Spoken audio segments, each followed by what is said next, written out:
Salut à tous, bienvenue dans ce nouveau 13h30. Il fait beau chez moi en tout cas. On est le 2 avril, donc il n'y a pas de blague, c'était hier. Et je reçois pour la première fois en exclusivité mondiale, j'ai envie de le dire, hein, Hichem. Marie, comment vas-tu Hichem? Je vais très bien. Merci. Et toi, Steve, tu vas bien? Ça va plutôt bien. Et toi, tu es de l'agence de Lyon. Est-ce qu'il fait beau à Lyon? Parce qu'on aime bien le point météo. Aujourd'hui, il fait pas très beau, je t'avoue. Et Il voilà. pleut un peu, le ciel il est couvert. Mais bon, la bonne humeur, elle est toujours là. Et ça, c'est cool. Et tu vas nous parler des API PowerPoint n'importe quoi, arrêtez. Des API Power Platform qu'il faut connaître. Parce qu'il y en a qu'il ne faut pas connaître, mais celles-là, il faut les connaître, les amis. Donc, soyez attentifs parce que Hichem va tout nous raconter. D'ailleurs, si tu veux démarrer, c'est le bon moment. Merci, Steve. Donc, euh, bonjour, bonjour à toutes et à tous. Aujourd'hui, je vous propose de plonger directement sous le capot de la Power Platform pour découvrir des aspects qu'on va pas utiliser très souvent, mais qui sont quand même très importants, qui sont les API. Donc, pour le plan de la présentation, donc, je vais vous faire au début une petite introduction et puis après, on va rentrer directement dans le vif du sujet.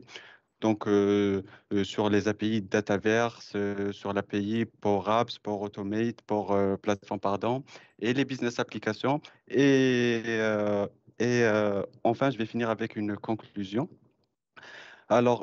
Tout d'abord, pourquoi on parle d'API aujourd'hui? Ça va être très simple là. L'apport plateforme, on la connaît surtout via des interfaces low-code, no-code. Et Mhm. donc, on crée des applications, des automatisations, chatbots qui souvent, on ne touche pas à une seule ligne de code. Mais derrière tout ça, il y a une couche API qui va nous permettre en fait d'aller beaucoup plus loin Mhm. dans, par exemple, automatiser l'administration, surveiller ce qui se passe dans un tenant, auditer et tout ce qui va avec. Et le deuxième point, qu'est-ce qu'on va apprendre aujourd'hui? Mon objectif est de vous faire découvrir les quatre API principales qui pilotent la Power Platform et à quoi elles servent chacune d'entre elles. Mhm. Donc, pour avoir une vue globale de ces quatre API, donc on a la première qui va être la Dataverse API, qui va nous permettre en fait de manipuler les données, de faire du CRUD, ajout, suppression, modification des enregistrements. La deuxième, ça va être la Power Platform API, qui va nous permettre de gérer les environnements, utilisateurs, solutions. La troisième, c'est une business application qui va nous permettre d'accéder directement à Admin Center. Et la Mhm. dernière, ça va être la Power Automate API qui va nous permettre la supervision euh, des flux Power Automate. Ok. Donc, on va rentrer directement dans le vif du sujet. Donc, la première API que nous allons voir ensemble, ça va être la Dataverse. C'est une API qu'on utilise quand on veut interagir avec les données qui sont stockées dans Dataverse, autrement dit, les tables, les colonnes, les lignes. Mhm. Tout ce qui constitue le cœur de la Power Platform. Concrètement, elle sert à faire du CRUD, donc la création d'enregistrements, les mettre à jour et supprimer des enregistrements. Elle repose sur un protocole REST et supporte du OData V4, ce qui permet euh, d'écrire des requêtes assez puissantes, comme par exemple on Mhm. peut filtrer, sélectionner, trier. D'accord. Voilà. Euh, donc, je vais pas trop tarder. Je vais directement vous faire une démonstration de cette API. Excellent. Euh, donc, voilà. J'ai préparé premièrement ici sur du Postman pour faire la configuration de cette API. Pour la configuration, ça va être très simple, là, ça va être de passer par un portail Azure pour enregistrer une application et puis après récupérer l'ID client secrète, le scope. Et après, on va se connecter directement à cette API. Pour la démonstration, J'ai préparé quelques scripts sur Python pour vous montrer comment ça fonctionne. Donc, sur le script Python, c'est pas compliqué à mettre à jour. Il faudrait juste importer la bibliothèque request et ensuite on va remplir le tenant ID client. Ça va être une configuration assez classique. Et enfin, on va remplir les headers. Ok. Donc, pour par exemple récupérer ici tous les records qui sont préalablement enregistrés, donc là, je vais clear ma console. Donc, si on met Python et qu'on met get, on attend quelques secondes et après, ça va nous afficher tous les enregistrements qui sont stockés ici. Ok. Pour aller un peu plus loin dans la démarche, on pourrait faire un fichier BAT, comme ici par exemple, qui va nous permettre en fait, je vais vous montrer ça tout de suite sur ma suite. On pourrait avoir ici un petit menu par exemple que j'ai mis en place avec plusieurs choix et comme ça va en fait nous faciliter un peu cette vue-là. On pourrait également créer des scripts automatisés. Par exemple, ici, j'ai mis sur mon fichier batch, j'ai mis tous les scripts qui vont permettre l'ajout, la modification, la suppression, et on pourrait tous les exécuter ensemble, ou bien on pourrait programmer ce genre euh, d'opération. Et pour aller encore plus loin dans la démarche, je me suis amusé hier soir à créer une petite application Python qui est basée en fait sur une bibliothèque qui s'appelle Tkinter qui permet en fait de générer des interfaces graphiques sur du Python. Mhm. Et on pourrait ici mettre des boutons, mettre ce genre de choses. Et là, par exemple, on pourrait juste avec un seul clic avoir tous les Ouais. enregistrements qu'on pourrait après les extraire les extraire sous format Excel. Pour les traiter sur du Power BI, par exemple, on pourrait Mhm. créer de nouveaux enregistrements. Ici, pour faire un petit test, euh, je vais créer une nouvelle personne. Par exemple, le prénom, je vais donner Marie-Cruz, le code postal 9000, adresse mail C'est marrant parce que Marie. pour un test, c'est pas le premier prénom qui me serait revenu à l'esprit, c'est marrant.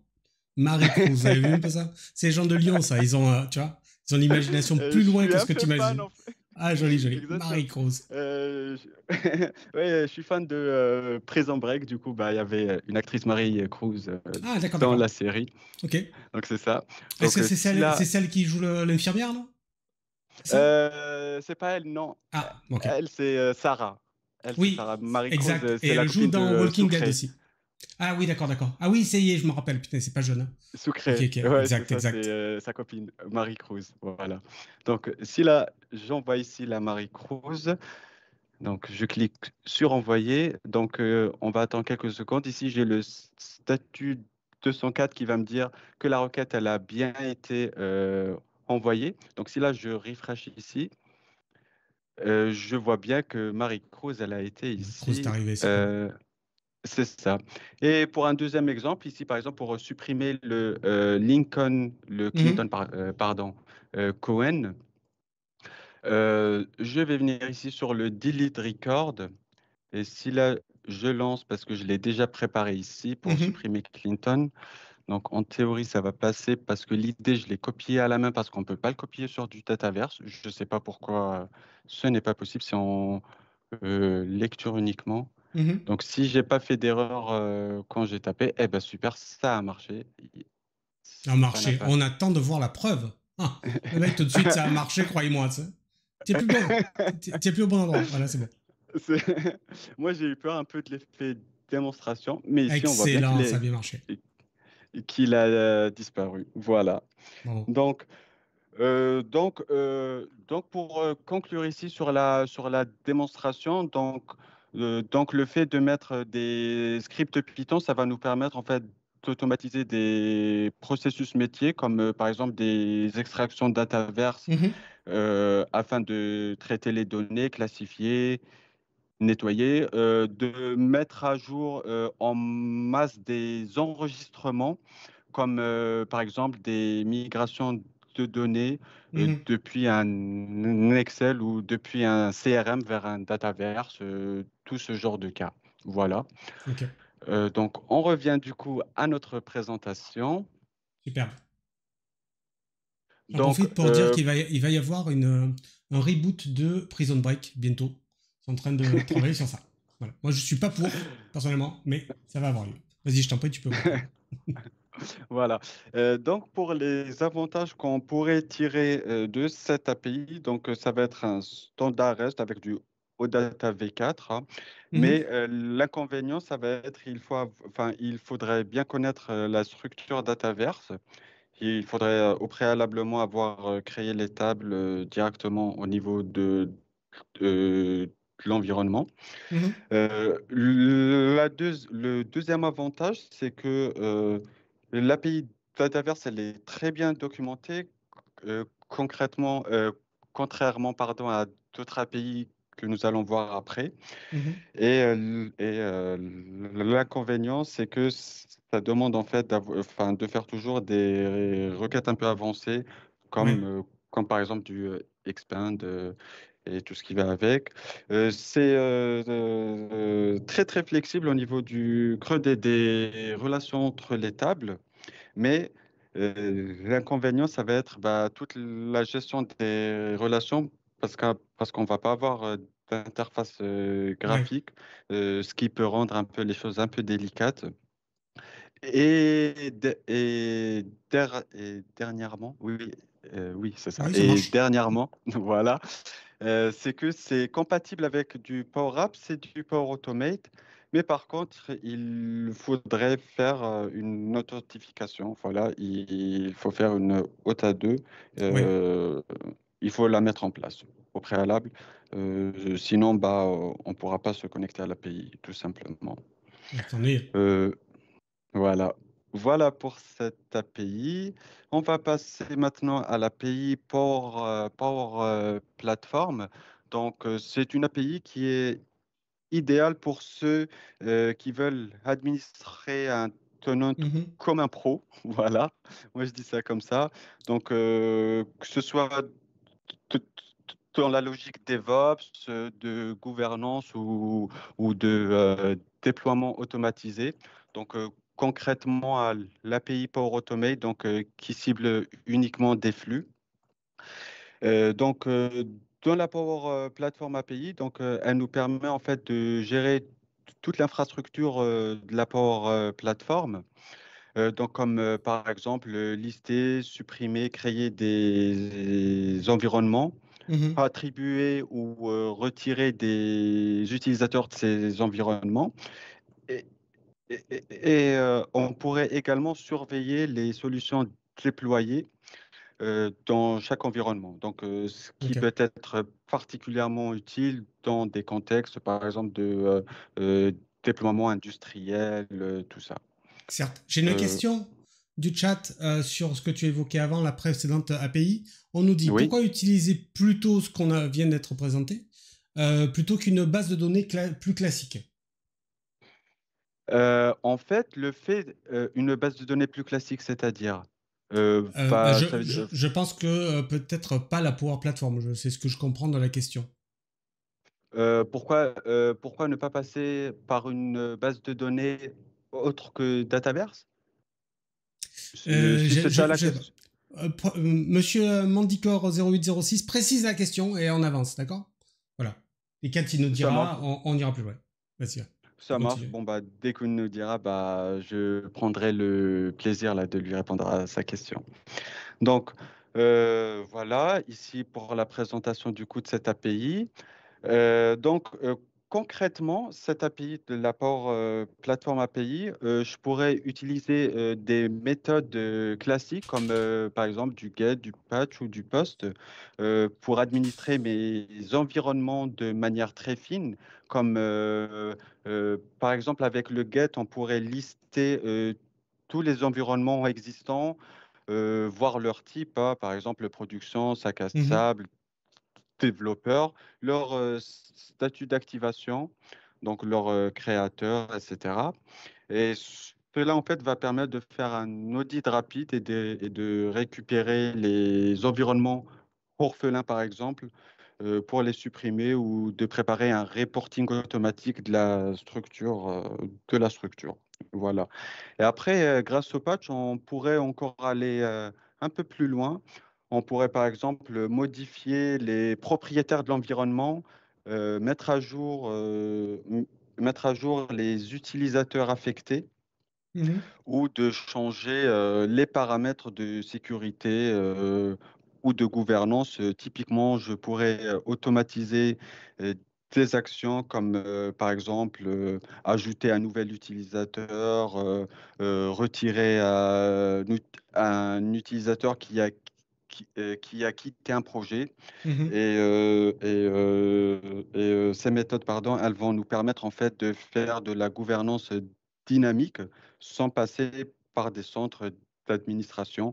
Donc, ce qui pourrait être un très gros gain de temps, surtout quand on a des dizaines d'environnements à gérer, Ouais, par certes, exemple. certes. Ok. Surtout, voilà, pour de la gouvernance. Et pour le poste, bah, l'exemple le plus courant, ça va être en fait la création automatique d'un nouvel environnement, plutôt que de passer par l'interface d'administration.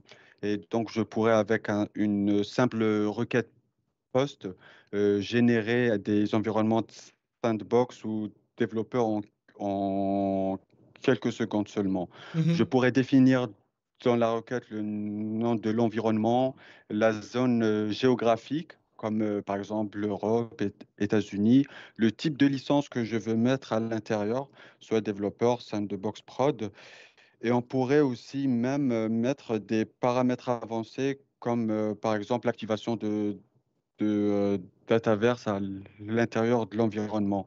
Et cette capacité, en fait, elle est idéale pour un pipeline DevOps. Par exemple, la création euh, temporaire pour des tests, le Ouais. déploiement de solutions métiers isolées, réinitialisation d'un environnement pour un POC. Si on combine tous les trois, je pourrais créer ou bien auditer mes environnements en continu, donc Mhm. de façon complètement automatisée.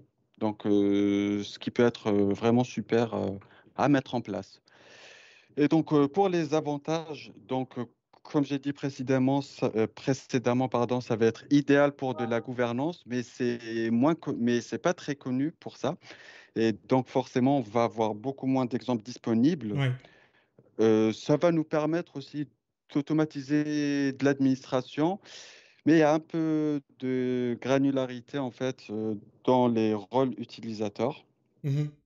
Et c'est compatible euh, avec du DevOps et du PowerShell, mais, euh, mais il y a de la limitation selon le type d'environnement. Donc, si on D'accord. est dans la prod ou du Ouais. dev, c'est pas la même chose. Et c'est bien supporté par Microsoft, mais par contre, il faudrait passer par un SPN avec la configuration AD Azure. Donc là, il faudrait enregistrer une application et lui donner toutes les autorisations derrière. Donc, Mhm. il faudrait être administrateur. C'est pas n'importe qui pourrait mettre ça en place. Oui. J'ai envie de te dire tant mieux quand Voilà. même. Oui, tant mieux aussi. Voilà. Non, mais je parlais beaucoup plus pour les grandes structures en fait, Oui. où c'est un peu compliqué en fait de demander des accès à chaque fois. Il faudra D'accord. faire un ticket, attendre un retour. D'ailleurs, on en parlait ce matin avec ma collègue Véro sur ça. Et on lui dit Donc, bonjour. bonjour Véro.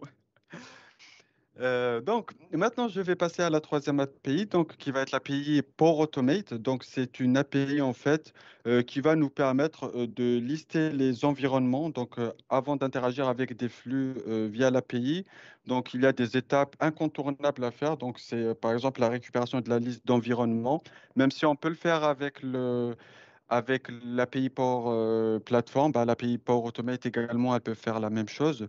Donc là, en fait, le but, ça va être de récupérer l'idée de l'environnement afin de faire des requêtes, des requêtes après afin de, par exemple, désactiver des flux Power Automate.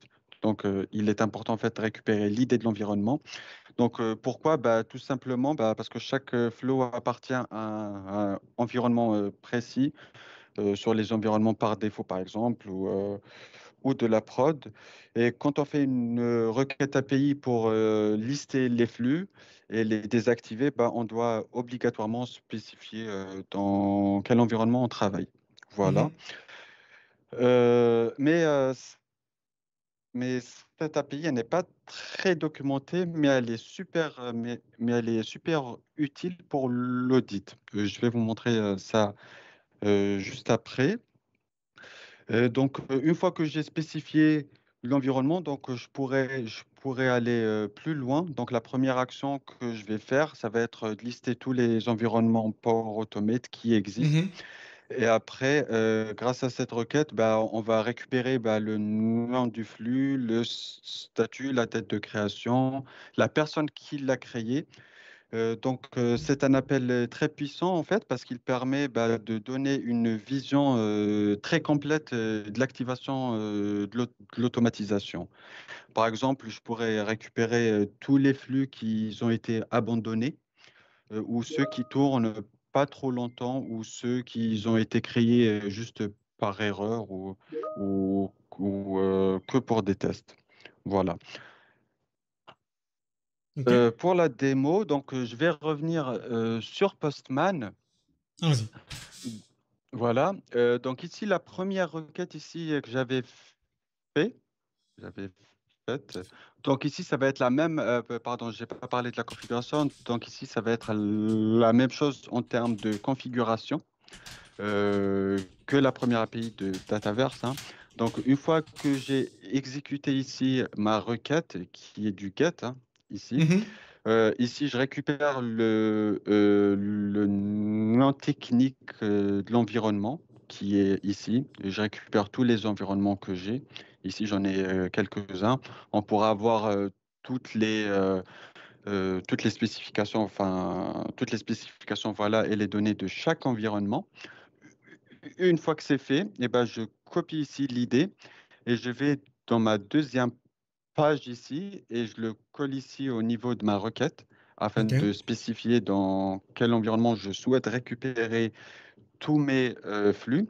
Donc ici, j'avais créé un flux pour le test. Je l'ai appelé 1330 flux test. Et ça Ici, au je vois choix. bien qu'il est activé. Ici, je vois bien qu'il est activé. Moi, je suis propriétaire de ce flux et je Mhm. pourrais et on pourrait récupérer voilà plusieurs données de ce flux. Je pourrais voir par exemple ici que j'avais utilisé un connecteur premium. On pourrait voir tous les types de triggers, le type, les opérations à l'intérieur, les actions. Le créateur, quand, à quelle heure. Et on pourrait récupérer toutes les données. C'est pas mal pour faire de l'audit, ça. Ouais. Voilà. Donc, les avantages de cette API, donc ça va nous permettre en fait de superviser tous les flux, mais malheureusement aujourd'hui, il n'y a pas de documentation officielle. On va trouver juste quelques articles sur par exemple du Reddit ou du LinkedIn. Malheureusement, c'est pas encore très bien documenté, voilà. Le deuxième avantage, pardon, ça va être idéal pour l'audit et la gouvernance.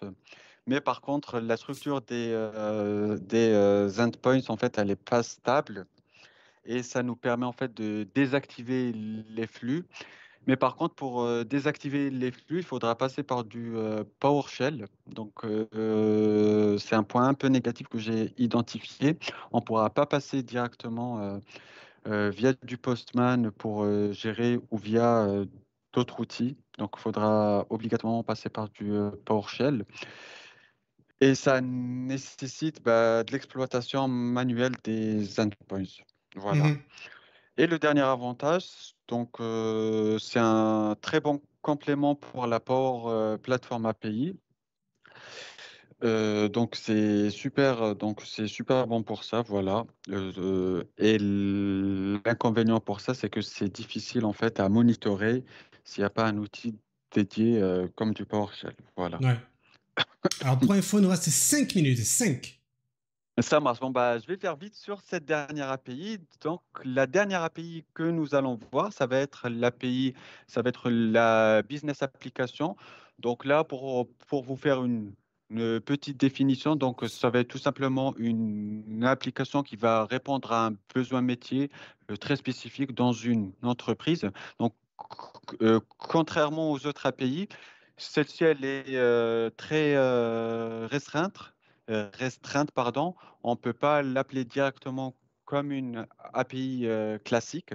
Elle est très utilisée par Microsoft, comme elle est exposée via des outils comme par exemple l'interface d'administration de la Power Platform ou via ce qu'on appelle des super connecteurs.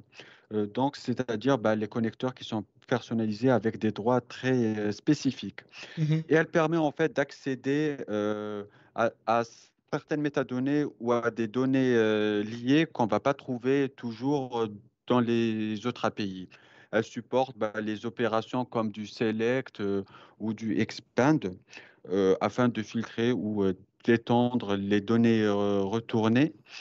Mais attention, elle est réservée pour des cas très spécifiques, comme par exemple auditer finement bah, des environnements de portail d'administration, comme par exemple paramétrer les paramètres internes de l'environnement, le statut de provisioning, et comme un autre cas spécifique, par exemple, la récupération de métadonnées cache, des métadonnées ou des caches comme le nom technique, la localisation du cluster, donc sa version, le type. Euh, attends, là, pardon. Je suis revenu sans faire exprès, C'est pardon. pas grave, c'est pas grave. Voilà, on est bien là. Euh, Là, c'est bon, parfait. Euh, donc, cette API, en fait, ce n'est pas une API qu'on va utiliser tous les jours, mais c'est bien de la connaître, notamment quand on cherche à comprendre ce qui se passe en profondeur dans un environnement ou de construire des outils d'administration avancés. Voilà. Mhm. Donc, pour des cas concrets d'utilisation, donc, on pourrait par exemple lister tous les environnements avec leurs métadonnées détaillées, hein. Ça, c'est comme j'ai dit juste avant. Ça va nous permettre d'accéder aux métadonnées également d'un environnement, le type, le display name, les runtime endpoints, le type de la base de données, ou la version exacte du Dataverse lié à cet environnement. Elle pourrait être très utile pour faire, par exemple, un inventaire automatisé avancé euh, dans un tenant.